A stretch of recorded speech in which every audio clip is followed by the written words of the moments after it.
오늘은 그 성도의 사명에 대해서 생각을 해보려고 합니다. 우리 성도님들은 자신이 사명을 띠고 있는 그리스도인이다 이런 생각을 늘 하면서 살아가시나요? 나는 크리스찬이다 이런 생각을 늘 하고 살아가느냐, 굉장히 중요한 질문이죠.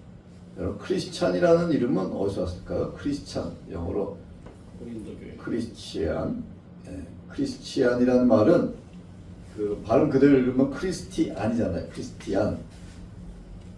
그 사도행전 13장에 보면은 안디옥 교회 최초로 그 안디옥 교회에 이제 그 놀라운 일이 이제 벌어진 게 뭐냐면은, 안디옥은 로마 제국 당시 제일 인구가 많은 제일 큰 도시가 첫 번째 로마, 두 번째가 이집트의 알렉산드리아, 그 다음에 세 번째가 안디옥입니다. 안디옥은 지금 터키의 남동부에 있어요.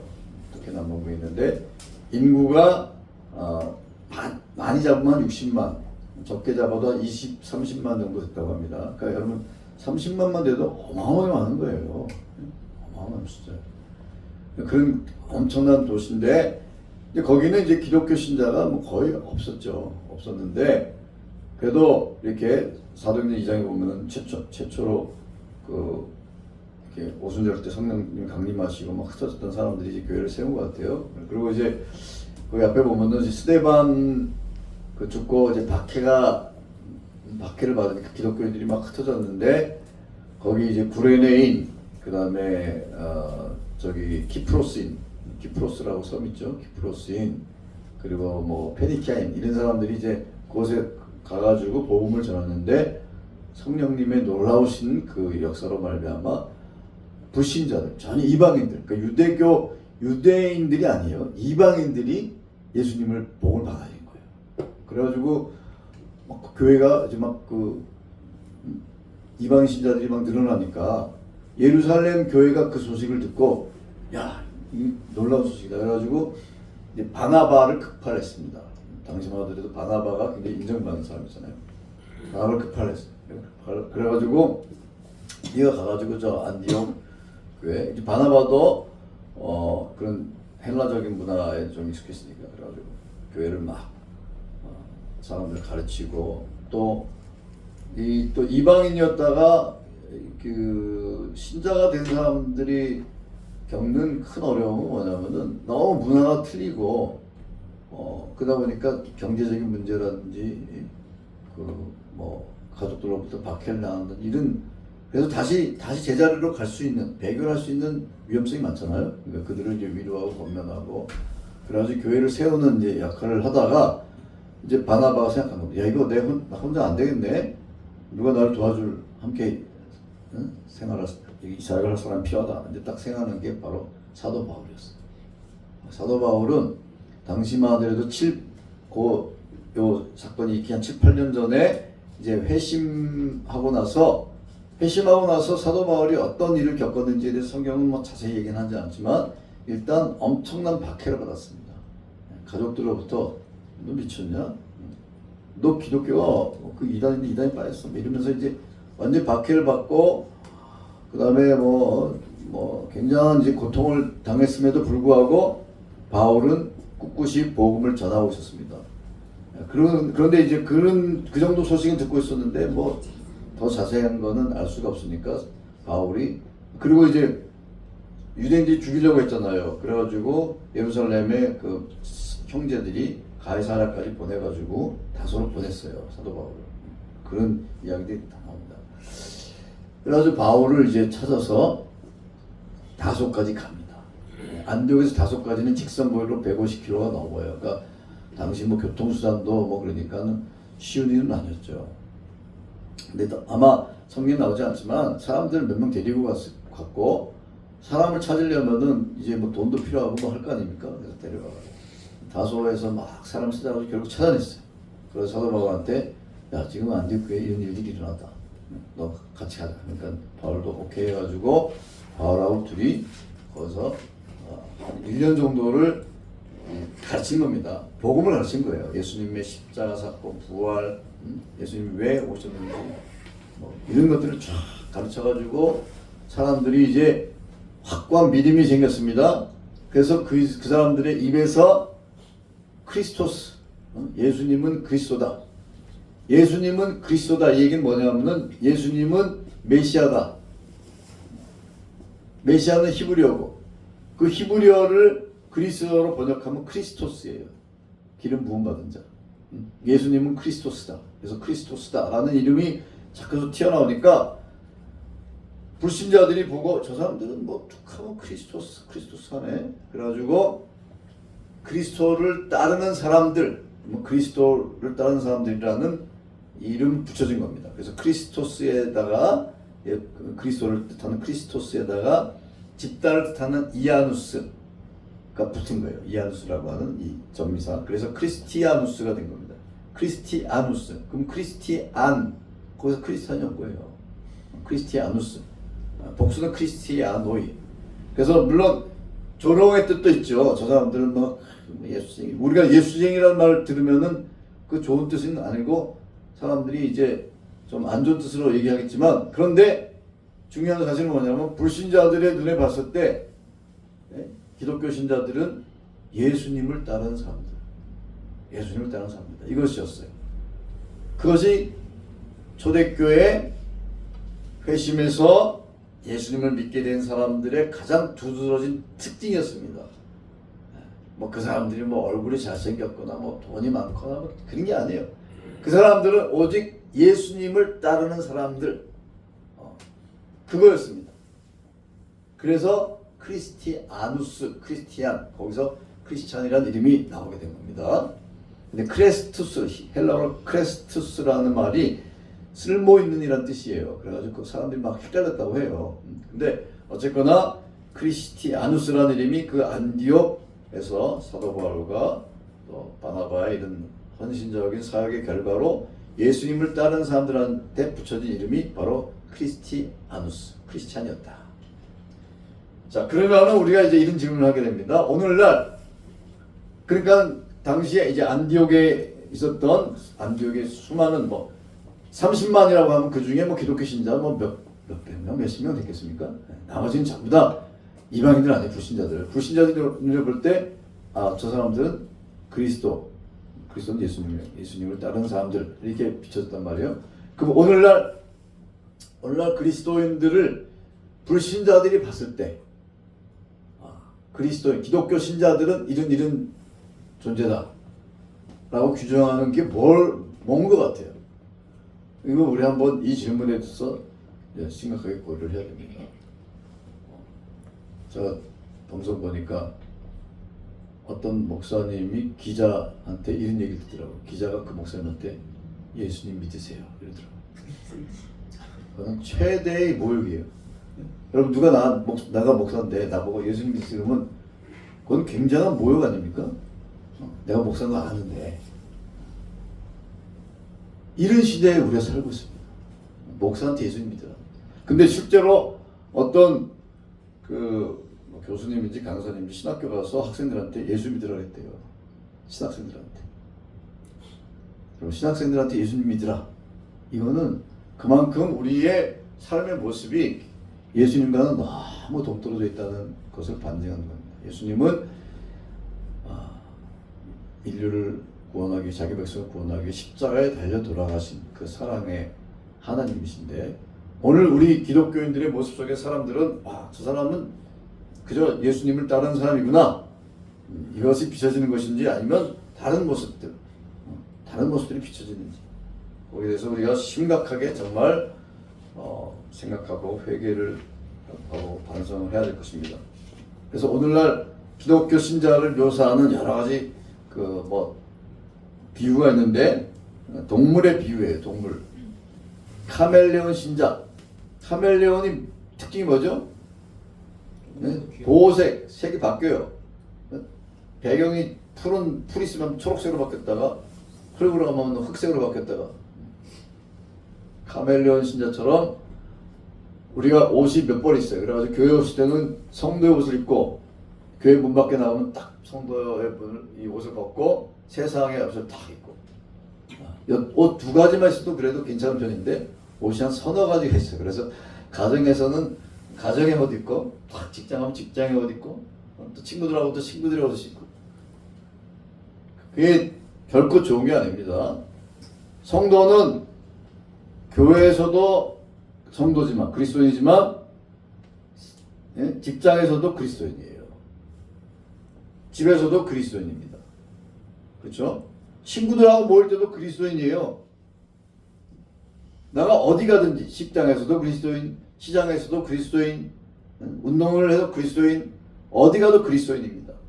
그래서 내가 예수님을 믿는 하나님의 백성이라는 사실을 늘 자기 정체성, 신분, 그 다음에 사명, 이런 걸 생각을 하고 살아가서 혹이나 내 행동이 복음 전도에 장애가 되지 않을까, 이런 걸 좀 생각을 하면서 살아가야 됩니다. 그런 사람이 그래도 믿음이 있는 사람이에요. 근데 믿음이 부족한 사람은 그냥 거기에 아무 양생 가치 없이 그냥 세상을 탁 교회 문 밖에 나서면은 나는 이제 세상 사람 됐구나, 나의 무거운 짐을 벗어버리고 이렇게 생각하면 안 되는 겁니다. 그래서 카멜레온 신자도 있고 또 거북이 신자도 있어요. 이렇게 목을 내밀었다가 쑥 들어갔다가 목을 내밀 때는 이제 열심히 일단 참석하다가 또 쑥 들어가고. 여러분들은 카멜레온, 거북이, 그 다음에 곰처럼 우직한 사람도 있고, 개처럼 충성스러운, 고양이처럼 이기적인, 박쥐처럼 여기 붙었다 저기 붙었다 하는 사람. 여러분들한테는 어떤 동물이 잘 어울립니까? 잘 생각해 보시기 바랍니다. 그래서 이 성도의 사명은, 그리스도인의 사명은 예수님을 따르며 복음을 위해서 사는 것이에요. 이게 하나님께서 우리에게 주신 사명이에요. 근데 많은 성도들이 이런 사명에 대해서 별로 생각을 안 하고 살죠. 마음 편하게 사명감에 대해서 잘 생각을 하지 않아요. 근데 오늘 사도 바울이 디모데한테 이제 권면의 내용이 이거예요. 이 디모데는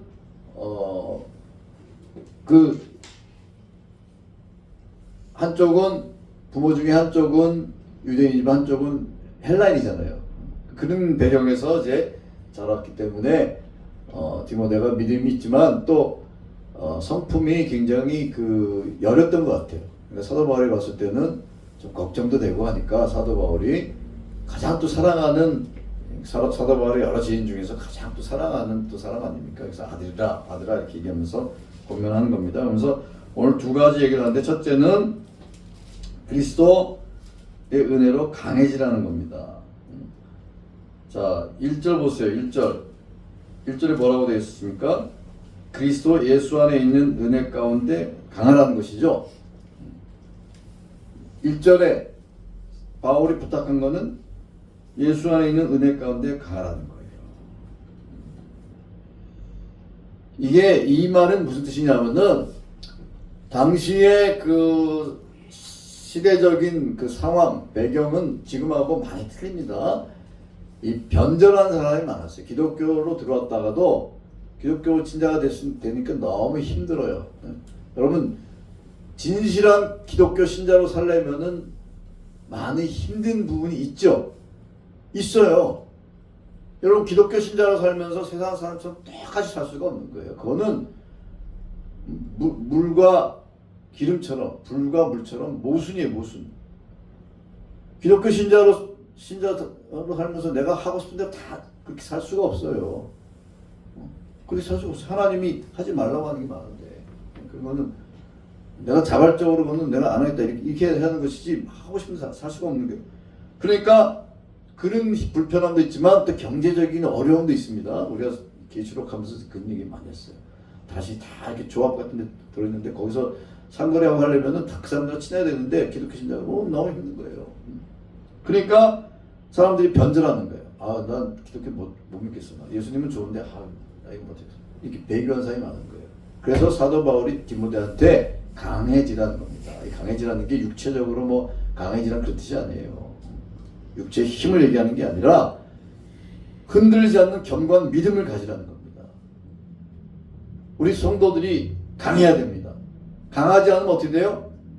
유혹에 휩쓸립니다. 유혹의 파도가 샥 한번 훑고 가면 다 쓰나미 덮쳐갔을 때 휩쓸려가듯이 다 휩쓸려가는 거예요. 그 유혹과 환난과 핍박과 이런 것에 확 파도가 휘말렸을 때도 휩쓸려가지 않으려면 강해야 되는 겁니다. 그렇게 강한 것이 자기 힘으로 되는 게 아니에요. 그러니까 뭐라고 돼 있어요? 은혜 가운데서. 은혜 가운데. 하나님의 은혜를 받아야 되는 겁니다. 은혜 안에 있으면은 유혹이 와도 그걸 물칠 수 있는데 은혜 안에 살지 않으면은 유혹이 왔을 때 그냥 한 번에 무너집니다. 여러분 사탄이 밀 까부르듯이 하나님의 자녀들을 막 주물럭주물럭 하려고 한다고 그러잖아요. 여러분들은 사탄이 유혹하면은 이겨낼 자신이 있습니까? 그런 생각을 하는 것 자체가 위험한 거예요. 사탄이 그냥 가만히 있어. 쟤는 가만히 있어도 다 넘어가니까. 이런 상황들이 많은 거예요. 사탄이 작심하고 한번 푹 불면 다 나가. 1차 돈 문제 쫙 100명이 이제 출발선에서 쫙 출발했는데 돈 문제 90명이 샥 넘어져. 10명 남은 거 이성 문제 9명 다 넘어져. 한 명 핍박이 와 넘어져. 결승선에 아무도 안 와. 이게 우리의 상황입니다. 이게 좀 정말 심각한 거 이게. 교회사를 본 거는 교회사를. 그러니까 사도 바울이 디모데한테 여러분 디모데가 우리보다 믿음이 좋을 것 같아요? 나빴을 것 같아요? 뭐 이런 얘기가 참 그런데 디모데는 바울이 봤을 땐 유약하고 그렇지만 나름대로 초대교회 아주 능력 있는 사람이었습니다. 바울은 주님으로부터 직접 복음을 받아들였고 다메섹 도상에서 이제 그 다음에 그 복음을 받아들인 걸 디모데한테 가르쳤으니까 디모데는 굉장히 순서로 보면 굉장히 그쪽에 있는 겁니다. 그 다음에 디모데한테 이제 오늘 말한 게 이제 충성된 증인한테 맡겨라고. 그 충성된 증인들이 뭐 장로나 이런 지도자들. 그 사람들한테 또 배운 사람들이 이제 뭐 초대교회 교부 같은 사람이에요. 뭐 트르툴리아누스, 뭐 오리겐, 이런 교부라고 우리 부르는 사람들. 그 첫 번째는 은혜 가운데 강한 은혜를 받아야 됩니다. 그럼 은혜 안에 있다는 것은 뭐예요? 우리가 첫 번째 마음에 새겨야 될 게 뭐냐면 은혜 안에 머물러야 되는구나. 은혜 안에. 어떻게 은혜 안에 머무느냐? 구체적인 실천상은 있는 겁니다. 가장 중요한 거는 늘 하나님의 말씀을 듣고 읽고 묵상해야 돼요. 하나님의 말씀을 이 듣는 것을 지속적으로 해야 됩니다. 왜? 말씀을 들을 때는 그래도 마음에 그게 효과가 1시간이 갈지 뭐 하루 갈지 모르지만 그래도 말씀을 들을 때는 그래도 믿음으로 살아야 되겠다 이런 생각 하잖아요. 그러니까 말씀을 들어야 되는 거예요. 그리고 또 읽어야 돼요. 읽고 묵상해야 돼요. 말씀을 꼼꼼히 읽어보고 주님 왜 이런 말씀하셨을까? 이건 무슨 뜻일까? 난 묵상하고 그다음에 실천하려고 노력을 해야 됩니다. 그리고 교제를 할 때 성도들하고 신령한 교제를 나누려고 애써야 됩니다. 그래서 교회 중심의 생활을 해야 돼요. 여러분 내가 만약에 조폭들하고 깡패들하고 막 어울려 다니면은 나도 깡패들처럼 되는 겁니다. 그런 거 아닙니까? 그래서 유유상종이라는 말 하잖아요. 유유상종. 그러니까 신령한 성도들하고 교제를 하려고 노력을 해야 됩니다. 그리고 음식도 불량식품 먹으면은 건강해지는 것처럼 우리 밖에서 들어오는 여러 가지 뭐 책, 드라마, 영화, 뭐 취미생활. 근데 이게 약간이라도 유해한 것 같다면 끊어버려야 돼. 내가 영화를 보다가 저 영화 좀 이상하네. 저건 사상 이상하네. 탁 꺼버려야 돼. 이런 어떤 결단. 책을 보다가 이 책 뭐야?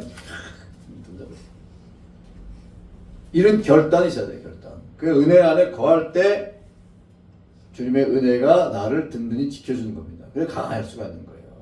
그 첫 번째 이게 우리 마음에 새겨되는 겁니다. 2016년. 두 번째는 이제 바로 이거예요. 두 번째 겉면이 2절에 나오는데 2절 뭐라고 되어 있습니까? 많은 증인 앞에서 내게 들은 바를 충성된 사람들에게 부탁하라는 거예요. 많은 증인 앞에서 들었다는 얘기는 복음이 은밀하게 이게 전수되는 게 아니라는 겁니다. 여러분 이단이나 사입의 특징이 뭐냐면은 이거 우리만 아는 거다. 이거 우리만 아는 거다. 이거 아주 비밀리 전수되는 것이다. 요 사도 바울이 서신을 썼던 1세기 조금 지나서 2세기 가면 영지주의라는 게 기독교에 해악을 끼치는데, 영지주의 특징이 뭐냐면은 비밀리 전수되는 어떤 지식을 얘기하는 거야. 이거 나만 아는 거야. 이거 우리만 아는 거야. 이렇게 주장하면 위험한 겁니다. 내가 너한테만 알려줘. 그러면 이게 이상한 거예요. 저도 이렇게 제가 설교하고 가르치고 하는 거는 우리 개혁주의라고 하는 전통을 가르치는 거예요. 개혁주의가 대체로 이런 전통을 가지고 있다, 이런 해석을 갖고 있다, 이걸 가르쳐 주는 거예요. 근데 이제 개혁주의 해석이 뭐 1000개면 1000개가 다 옳다고 볼 수는 없죠. 어떤 건 이건 좀 잘못 해석한 게 있어. 이제 그런 부분에 대해서는 이제 연구도 하고 뭐 이렇게 할 수 있지만, 대체로 개혁주의 전통을 얘기합니다. 그래서 목사님들이 이제 칼빈 얘기를 많이 하잖아요. 칼빈이 이 개혁주의 전통을 가장 잘 요약한 사람이에요. 그래서 칼빈. 근데 칼빈도 성경 해석한 거 보면 틀린 해석 많이 했어요. 정말 이건 아닌 것 같은데 그런 거 많아요. 그렇지만 표준적인 해석을, 그런 것을 우리가 가르치는 겁니다. 그래서 사도 바울도 아까 말씀드린 것처럼 하나님께로부터 직접 들은 것을 또 많은 회중 앞에서 가르쳤는데 그걸 디모데가 드는 겁니다. 그 디모데가 또 그거를 이제 장로들이라든지 교회 지도자들한테 가르치면 그들이 그 복음을 또 배우고 또 다른 사람을 가르치는 거예요. 이 역사가 초대교회부터 지금까지 이어져 오는 겁니다. 우리가 누구한테 들었습니까? 우리 전임 목사님들도 들었고, 뭐 교수, 뭐 배우고, 목사님들은 또 선교사들한테 듣고, 뭐 이렇게 된 거 아닙니까? 그 선교사들은 또 그 전통을 또 들은 거고, 이렇게 해가지고 이것이 이제 예수님 오실 때까지 계속해서 이어져야 하는 사명인 거예요. 그러니까 우리 성도의 사명은 뭐냐면 내가 들은 복음을 사람들한테 가르쳐야 되는 거예요. 우리 자녀들한테 가르쳐야 되는 거예요. 우리 지금 자녀들이 여기 있어요, 자녀들. 그래서 우리 교회의 사명은 계속 복음을 듣고 가르치고 배우고 가르치고, 이게 우리 성도의 사명이 되는 겁니다. 따로 무슨 복음주의, 뭐 복음 학교 이런 데 다닐 필요 없어요. 뭐 복음 학교 이런 것도 있긴 있어요. 근데 왜 우리가 듣고 배우고 보고하는 이 성경의 성경 39권, 27권, 66권을 통해서 배우는 이것을 우리가 배우고 가르치면 되는 겁니다. 이것이 우리의 사명인 것입니다. 그래서 우리 이 두 가지를 마음에 새기며 살아가야 돼요. 첫째는 뭐예요? 은혜 안에 머무는 거. 은혜 안에 머물러야지 내가 유혹에 쉽게 넘어가지 않는 강한 그 견고한 중심을 갖게 되는 거. 두 번째는 우리가 보고 듣고 배운 바를 다른 사람한테 가르치는 이 사역을 해야 된다. 여호수아가 처음부터 지도자였습니까? 여호수아 처음에 뭐였어요? 모세의 그 시종이었어요. 시종.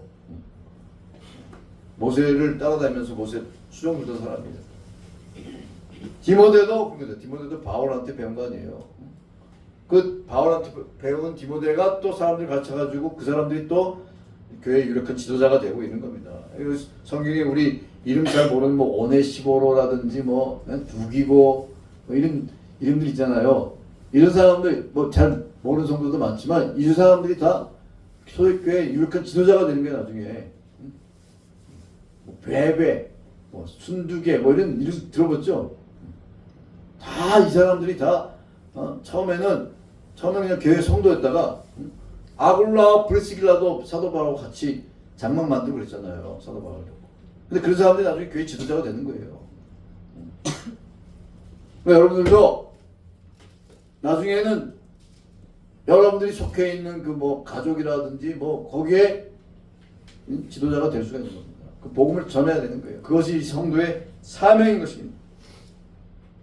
그래서 우리 우리는 교회에 대해서 카톨릭하고 우리 개혁주의, 개신교하고 교회에 대한 개념이 틀려요. 카톨릭은 굉장히 엄격하고 보수적입니다. 그 카톨릭의 모토는 뭐였냐면은 교회 밖에는 구원이 없다는 겁니다. 교회를 떠나서는 구원받을 수 없다 이거예요. 그 교회가 무슨 교회인지 아세요? 카톨릭 교회예요. 그러니까 카톨릭 교회에 속하지 않는 사람들은 구원 못 받는다는 겁니다. 그래서 파문 당하면 구원 못 받는 그 사람들의 신학에서는 파문 당하네. 파문. 너는 이제 지옥 가라 이거. 무서운 겁니다. 우리는 교회 우리가 지상의 어떤 교회, 눈에 보이는 이 교회, 유형교회를 떠나서도 구원을 받을 수 있죠. 하나님의 은혜를 구원받는 거니까. 좀 차이가 있어요. 그러나 이 카톨릭의 이 엄격함이 굉장히 도움이 될 때도 있어요. 왜냐면은 오늘날 이 교회에 대해서 사람들이 막 비판적인 시각을 갖고 교회가 이제 이 뉴스 언론에 보면 아주 교회는 이제 아주 좀 안 좋게 나오는 게 많잖아요. 그러니까 사람들이 교회에 대해서 굉장히 부정적인 생각을 하고 그러다 보니까 좀 이렇게 기독교 신자 중에서도 무교회주의 이런 거 생각하고 야 교회 그런 다 써먹는데 그런데 가서 내가 생활하는 것보다 차라리 인터넷으로 예배드리고 내가 성경 말씀 혼자서 공부하고 이렇게 하면 좋겠다라고 생각하는 사람들이 있거든요. 교회에서 보면 무교주의자들도 있단 말이에요. 근데 그거 정말 잘못된 생각입니다. 정말 잘못된 생각. 그렇게 사는 사람 중에 믿음이 제대로 성장할 수가 없어요. 믿음이라고 하는 것은 서로 부딪히고 여러분 고린도 교회 보세요. 고린도 교회 문제투성이잖아요. 별의별 문제 아주 엄청 자기 계모랑 무슨 잠자리도 같이 하고 그런 사람도 있을 테니까 희한한 일들이 너무 많은 거니까. 그런데도 사도 바울이 고린도 교회에 애정을 가지고 서신을 보내고 고린도에서 고린도 후서잖아요. 방문도 하고. 그러니까 하나님의 백성은 이 교회 안에 머물러야 되는 거예요. 왜? 교회는 어머니이기 때문에.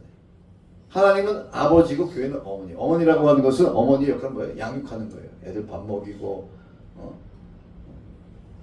아프면은 열나면은 아빠는 다 자. 근데 엄마는 잠을 못 자. 그게 부성과 모성의 차이입니다. 네. 그렇다고 우리 회개할 건 없어. 하나님 그렇게 만드셨으니까. 근데 엄마는 잠을 못 자.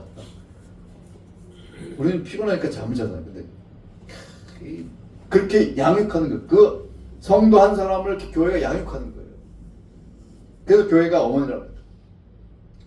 그런 교회를 떠나서는 믿음을 갈 수가 없는 겁니다. 그러니까 교회 중심의 생활을 하는 거예요. 은혜 안에 머문다는 것은 어떻게 보면 또 교회 안에 교회 중심의 생활을 해야 돼요.